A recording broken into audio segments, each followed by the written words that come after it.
આવી રીતના તાનાશાહીમાં આવી મીટર લગાવવા માટે આવ્યા હતા, આવી રીતે આવ્યા હતા. ઉપર લગાવ્યા બીજી ગાડી ખોલો. મીટરો. ઓય બીજી ગાડી લાવ ને. હજી પાછા આવવાના છીએ. હજી પાછા આવવાના. મીટર લઈને આવશું અહીંયા બરાબર. બધા. મીટર લઈને આવશું પાછા બધા. અધિકારીઓ બધાને કહી દો કે મીટર લઈને આવશું. અધિકારીઓ લડાઈ કરી લે. લાગતા નથી. લઈ જાવ ને. આજે સુડા આવાસના લોકો છે બેસીથી અને તમામની ઘરની અંદર સ્માર્ટ મીટરો લગાવી દેવામાં આવ્યા છે. સ્માર્ટ મીટરો લગાવવા માટે કોઈ પણ વ્યક્તિની લેખિતમાં કે મૌખિકમાં પરમિશન નથી લીધી. તો આવી તાનાશાહી ભાજપ સરકાર તો કરે છે, પણ ડીજીવીસીએલે ક્યાંથી ચાલુ કર્યું? પહેલો સવાલ. પરમિશન તો એટલીસ્ટ લો કે ભાઈ તમારે સ્માર્ટ મીટર લગાવવા છે કે નથી લગાવવા. ગ્રાહકોને પૂછ્યા વગર સ્માર્ટ મીટરો શા માટે લગાવી દેવામાં આવ્યા? આ તમામ લોકો એ લોકો છે કે સવારે મજૂરી કરવા જાય ને સાંજનું એ ખાવાનું ભેગું કરે છે. અને એ લોકોની ઘરે અત્યારે સ્માર્ટ મીટરો લાગ્યા. 2 દિવસ પહેલા ત્યાં એક રહીશના ઘરે પાસે પૈસા નહોતા રિચાર્જ કરવાના. એ લોકો અંધારાની અંદર આખી રાત એમણે વિતાવી છે. તો આવી પરિસ્થિતિ સર્જાણી છે. એટલે આજે તમામ લોકો આવ્યા, જેટલા પણ લોકો આવ્યા છે, તમામ લોકોને એક એવી માંગણી છે કે સ્માર્ટ મીટરો હટાવવામાં આવે. સ્માર્ટ મીટરો હટાવવામાં નહીં આવે તો આવનારા અઠવાડિયાની અંદર અમે જાતે સ્માર્ટ મીટર ઉતારીને આપી જઈશું. તો પહેલો સવાલ એ છે કે સ્માર્ટ મીટરો વગર પરમિશને શા માટે લગાડવામાં આવ્યા, એનો અમને જવાબ જોઈએ છે. અને કેટલી તારીખ સુધીમાં સ્માર્ટ મીટરો ઉતરી જશે અને જૂના મીટરો લગાવી દેવામાં આવશે, આ અમને જવાબ જોઈએ છે.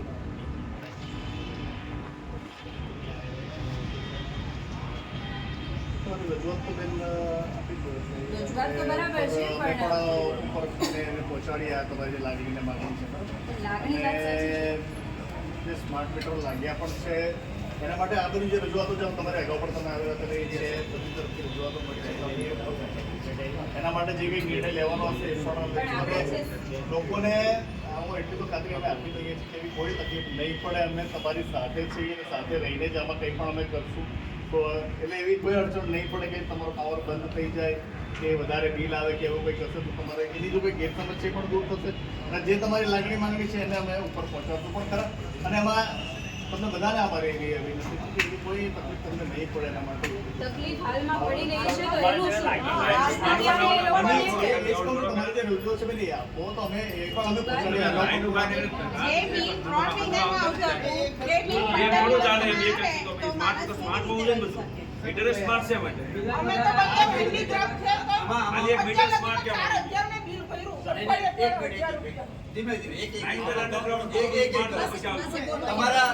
તમારા બે પ્રશ્ન છે.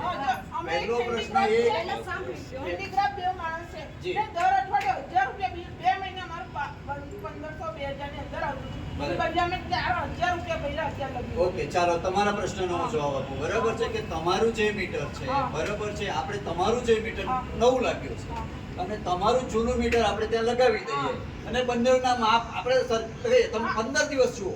બરાબર છે કે ખરેખર એ છે તો અત્યાર સુધી કેટલા પૈસા મળ્યા હતા આપી દેવામાં આવશે? નહીં તમે અત્યાર સુધી પૈસા મળ્યા હતા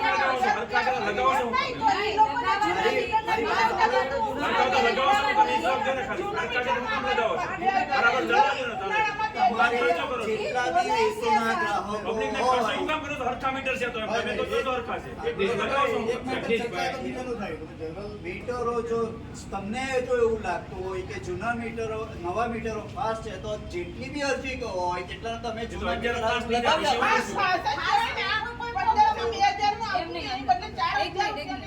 અમે તમારી તમે એક સિંગલ જૂના મીટર જૂના મીટર ખાલી ચકાસણી માટે લગાવવામાં આવે.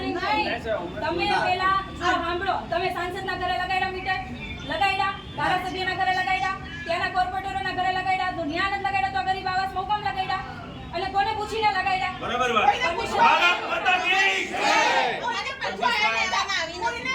કીધું નથી કે અમે મીટર લગાડ્યું છે, એમને જ લગાડીને જતા રહ્યા. કોઈ સમજાયું નહીં કે કશું નહીં. આ તો અમારું લાઈટ ગઈ ત્યારે ખબર પડી કે આ તો મીટર લગાડી ગયા ને એનું બિલ આ તો ભરવું પડશે હવે. એમ થોડું ચાલે, કીધા વગર લગાડવું ના પડે ને એ લોકોને. આપણે એક સિસ્ટમ તો હશે ને કે પૂછીએ પછી આપણે લગાડીએ. તમે બેન રજૂઆત આપી દો. તમારા સોસાયટી તમારી જે છે ત્યાં આપેલી હતી પણ ત્યાંથી કોઈ સોલ્યુશન નતા બદલાઈ. કઈ વાંધો નહીં. અહીંયા આ તો કોર્પોરેટ ઓફિસ છે. તમે એને જે રજૂઆત હોય આપી દો. તમે અમને પૂછી લો, જવાબ આપી દો. નહીં, નોટ કરીને તમને અમે આપીને કાલે આપણે એક મીટર કામદારને અને છોડાવે. થોડા વર્ષમાં કાલે અમારા જ ગામનો વિચાર મોટો. એમને તો અમે જ એમ બોલવાનું નથી. એને અમારે- મીટર જ નથી લગાવવા. હું કામ પેલા સાંસદના ઘરે લાગે ને પછી અહીંયા હા, એટલે એ તમારી એ રજૂઆત છે એ પણ અમે કરશું. પણ એ બરાબર હાલો ભાઈ, બીજા બધા બહાર નહીં આવવાનો. હાલો, બધા હાલો. હાલો, બહાર રહેવા ના કરો. બેહી જાઓ બધા. હાલો. બેહી જાઓ. બેહી જાઓ. હાલો. બેહી જાઓ. બેહી જાઓ. પાયલબેન, બેહી જાઓ. ના, ના. બેહી હાલો જાઓ. બધા. બેહી હાલો જાઓ ભાઈ. બધા. બેહી જાઓ. એવું નથી, હાલો બધા. પાયલબેન, બેન, આ ઓફિસ છે, કચેરી છે, નહીં તો પછી પાયલબેન. પાયલબેન, તમે- એ જવાબ નહીં આપી શકે. એ સરકારી અત્યારે નહીં આપી શકે. આ રીતે તમારે ના અને હોય. પ્રેમથી નીકળી જશું. જવાબ તો જોઈએ કે ન જોઈએ? એમને પણ તમે તમે ઉપર પૂછી લો ને સાહેબ. તમે પૂછી લો. બોલાવી લો. જવાબ આપે. બોલાવી લો. તમે જે સમજતા રજૂઆતને લોકોની કેટલી ખરાબ બેન, આદત છે. તમારી જે રજૂઆતને લાગણી માંગણી છે અમે બિલકુલ તમે તમારી સાથે છીએ. પણ તમે તમે અમારું- સાથે હોય તો તમે બેન, ખાલી એકદમ- પૂછી લો ને. અમે હંમેશા જીવીની સાથે છીએ. જો રાતોરાત લેવાય એવો અમે નિર્ણય પણ તમારી તમે- સાથે જ છીએ. પણ તમે આવું સમજો અમારી અમે એવી બધાને. request છે કે આવું. અમે એમને ત્યાં જઈને કાલે એનો નિવેડો લાવશું. તમે એવું માનો. પણ તમે ચેક મીટર લગાવવાની વાત કરો છો. આ લોકો ચેક મીટર નથી લગાવવા. ચેક મીટર જે આજે જે રજૂઆત પણ તમારી આ છે એ બિલકુલ રજૂઆત અમારી ઈ છે કે સ્માર્ટ મીટર નથી જોતા. એ પણ અમે પહોંચાડશું. અમે એ વસ્તુ પણ કહીશું. બરાબર છે? પણ 2 મહિનામાં બધું બિલ આવે. બેન, કનેક્શન કપાઈ જાય એવી પરિસ્થિતિ નહીં આવવા દઈએ. કપાઈ જાય. કપાઈ જાય છે, કોઈ અત્યારે નથી આવતું. હવે નહીં થાય એવું. હવે નહીં થાય એવું. એવું નહીં થાય. તમારી તકલીફ એ અમારી તકલીફ છે. તમે એવું નથી. અમને શું કામ અલગ કરો છો? બેન, તો અહીંયા હું કામ લગાવ્યા? એટલા જ કહું છું કે એમની ત્યાં અમે જઈશું કાલે. અમે એમને ત્યાં સોમવારે એમને તમે ચેક મીટર લગાવવા માટે જવાના છો. ચેક મીટર નથી લગાવવા. ચેક મીટર નહીં, એમના તમારે માટે ચેક મીટર લગાવવું હતું સાહેબ. મારી વાત સાંભળો તો તમે એક પેલા ડેમો કર્યો હોત, બતાવ્યું હોત, પછી બધે લગાવ્યા હોત. અમે તો તમે લગાડી દીધા એમ જ કર્યા છે, બધાને બધી ઘરે. જગ્યાએ લગાડ્યા છે. દર બધી બીજું હું કામ લગાવ્યા વગર તમે એ ચિંતા કેટલા છોડી. મહિના? થોડો એક મહિનો નથી રહેતા, 6,000 ભરાઈ ગયા છે. 6,000 ભરાઈ ગયા છે. આ પછી ચાલો તમે ચેક કરાવી લો. એમાં જે જૂના બિલની તમે રિકવરી એને ચેક આપણે- કરાવી લો ને. સ્પેસિફિક જ છે બધાને 4,000 ને 6,000 એવી રીતે. પછી અમારી જબરજસ્તી કેમ ના રહેવાનું? જબરદસ્તી પછી કડી કરે છોકરાને મોઢામાંથી કડી કરીને આપવાનું ને આ બધું. એની વિશે પાયલબેન, હવે તમે પૂરું કરો. હાલો. એમ નો હાલે બેન. હવે પછી અમે તમને બધું કીધું. જવાબ એ નહીં આપીએ કે વાંધો જો નથી. હજી તમે માનો કે લઈ જાઓ, હાલો, ઉભા તમે ચાલો. હાલે ભાવ બધા. લઈ જશો. હાલો બધા. આવી રીતના નહીં લઈ જાઓ. હાલો, એવું ના કરે. આવી રીતના નહીં લઈ જાઓ. ઉભા થા. તમે ઊભા થા. ઉભા થા, કીધું ને એક વાર.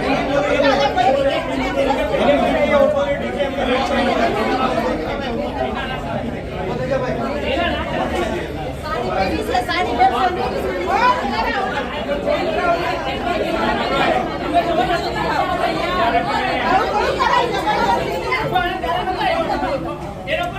આ થોડું કરાય પણ તમારે જનતા આવી રીતે કરાય પડે ને. અમને જવાબ આપીને નહીં થાય. સર, જવાબ તો આપો તમે ક્યારે આવો છો? પણ અમે જવાબ લઈને જતા રહીએ. અમે કહીએ તો ખરા કે તમે ક્યારે આવો છો? અમને જવાબ નહીં આપે એટલે આપણે હું તો જવાબ નહીં આપે જવાબ નહીં આપી દે. સર, તમે ક્યારે આવશો એ કહો. જવાબ આપી સોમવારે આવશો? ચોક્કસ આવશો ને. પછી અમારે એટલે કામ નહીં આવે. સોમવારે તમારે અમારે બધા પાયલબેન. આવી રીતના ન હોય કાંઈ, આવી રીતના ન હોય. અમે જવાબ માંગ્યો છે પણ આવી રીતના હોય કાંઈ. આવી રીતના હોય. હાલો, હાલો. એનો કહો ને જવાબ આપે. આવી રીતના તાનાશાહીમાં આવી મીટર લગાવવા માટે આવ્યા હતા, આવી રીતે આવ્યા હતા. હું કામ હાલો, લગાવ્યા બીજી ગાડી ખોલો. હતા. હું કામ લગાવ્યા ઓય, હતા. બીજી ગાડી લાવ ને. હજી પાછા આવવાના છીએ. હજી પાછા આવશું. મીટર લઈને આવશું. મીટર લઈને આવશું પાછા બધા. એ, કઈ ઉતારથી તમે આવો. અધિકારીઓ બધાને કહી દો કે અમે મીટર લઈને આવશું. તમે અહીં તમારા ઘરવાળાને ઉતારી દો. હાલો, કઈ રીતે લઈને લખો? એ, જાઓ ને. આગળ સાઈડમાં રાખજો. એને કહી દો મીટર લઈને આવવાના છીએ પાછા. તમને અમુક વસ્તુની રજૂઆત તમને ખબર અરે છે. રજૂઆત પણ આવી રીતે હોય કાંઈ આ તો વાતો ન હોય. જવાબ નથી આપતા એટલે ઉપર હાલો. પૂછીને બધું ઉપર પૂછીને જ કરો. છેટાઓના ખોળે બેસી જાઓ બધા.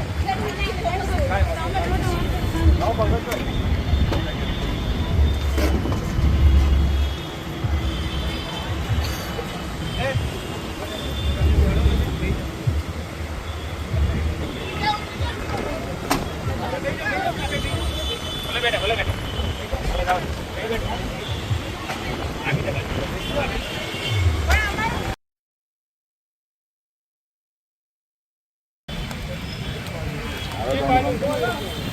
આજરોજ સુડા આવાસમાંથી તમામ જે રહીશો છે આજે ડીજીવીસીએલની કચેરી ખાતે આવ્યા છીએ. હમણાં 2 દિવસ પહેલાં એમની સોસાયટીની અંદર મને મિટિંગ માટે બોલાવી હતી કે અમારે ત્યાં સ્માર્ટ મીટરો લાગ્યા છે અને અમારી પાસે રિચાર્જ કરવાના પૈસા પણ નથી. આજે આ સરકાર દ્વારા ગરીબોના ઘરે સ્માર્ટ મીટરો લગાવે છે. મારો સવાલ એવો છે કે ત્યાંના સાંસદના ઘરે સ્માર્ટ મીટરો લગાવ્યા, વેસુના ધારાસભ્યોના ઘરે સ્માર્ટ મીટરો લગાવ્યા, વેસુના કોર્પોરેટરોના ઘરે સ્માર્ટ મીટરો લગાવ્યા. જો ત્યાં સ્માર્ટ મીટરો નથી લગાવ્યા તો વગર પરમિશને સુડા આવાસમાં શા માટે સ્માર્ટ મીટરો લગાવ્યા? અને સ્માર્ટ મીટરો લગાવ્યા ત્યારે કોઈ પણ વ્યક્તિની પરમિશન નથી લીધી, નથી સિગ્નેચર કરવામાં આવી, નથી કોઈ પણ પ્રકારની પરવાનગી માટે પૂછવામાં આવ્યું કે અમે સ્માર્ટ મીટર લગાવીએ કે ના લગાવીએ.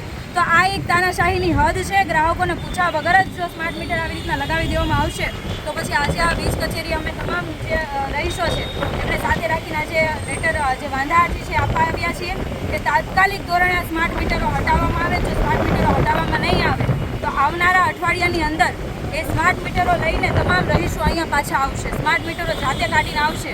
આવી પરિસ્થિતિ ના સર્જાય એના માટે આજે અમે શાંતિથી અધિકારીશ્રીઓને રજૂઆત કરવા માટે આવ્યા છીએ કે સ્માર્ટ મીટરો કાઢવામાં કેટલો સમય લાગશે અને ક્યારે કાઢવામાં આવશે. અને સ્માર્ટ મીટરોના જો ફાયદા ગણાવતા હોય તો અત્યાર સુધી કોઈ ફાયદા ગણાવી શક્યા નથી. ને વીજ ચોરીની વાત કરે તો આમાંથી કોઈ પણ વ્યક્તિ વીજ ચોરી નથી કરતા. આવાસમાં રહેતા લોકો ગરીબ હોય છે, મજૂરી કરીને ખાતા હોય છે અને મહિનાનું એ માંડ ગુજરાન ચલાવતા હોય છે. અને એવી જગ્યાએ એ લોકો જે આ મીટરો લગાવ્યા છે સાબિત શું કરવા માંગે છે સરકાર? પહેલો સવાલ ત્યાં થાય. અને સ્માર્ટ મીટરો જ લગાવ્યા છે તો અમે એવું કહીએ છીએ કે આમ આદમી પાર્ટી દિલ્હી અને પંજાબની અંદર 300 યુનિટ સુધીની મહિને વીજળી ફ્રી કરી આપે. અહીંયા વીજળી ફ્રી કરી આપો મહિનાની 300 યુનિટ સુધીની વીજળી, પછી સ્માર્ટ મીટરની વાત કરો. તમારી સ્માર્ટ સિસ્ટમ બનાવો, સારામાં સારા આરોગ્યની સુવિધા સ્માર્ટ બનાવો, શાળાઓ સ્માર્ટ બનાવો. પણ આ સ્માર્ટ મીટરો લાવીને જે જનતાના ખીચામાંથી જે સ્માર્ટ રીતે પૈસા કાઢવાની વાત છે, જે લૂંટ કરવાની વાત છે એ અમે બિલકુલ નહીં ચલાવી લઈએ. અમે તમામ લોકોની સાથે છીએ અને આવનારા સમયની અંદર અઠવાડિયામાં જે સ્માર્ટ મીટર કાઢવામાં નહીં આવે તો ત્યાંના તમામ લોકો સ્માર્ટ મીટર લઈને અહીંયા આવશે. કેટલા પરિવાર લગભગ ત્યાં જોવા જઈએ તો 200 થી 300 પરિવાર રહે છે. તમામ લોકોની એ દિવસે મિટિંગ હતી અને આજે તમામ બહેનો જેટલા અત્યારે પહોંચી શકાશે એટલા આવ્યા છે અને બાકીના હજી રસ્તાની અંદર ટેમ્પાઓ છે. કેટલું બિલ આવ્યું? એ લોકોના જે રિચાર્જ છે 1500 2,000ના જે બિલો છે એ 10-15 દિવસની અંદર પૂરા થઈ જતા હોય છે. અને ત્યાં અમે જ્યારે મિટિંગ કરી ત્યારે 2 પરિવાર તો એવા હતા કે એમની પાસે રિચાર્જ કરવાના પૈસા નહોતા, તો કે હવે અમે રિચાર્જ કરીએ કે પછી વીજળી વગર જ રહીએ. આવી ખરાબ હાલતની અંદર ત્યાં લોકો રહી રહ્યા છે.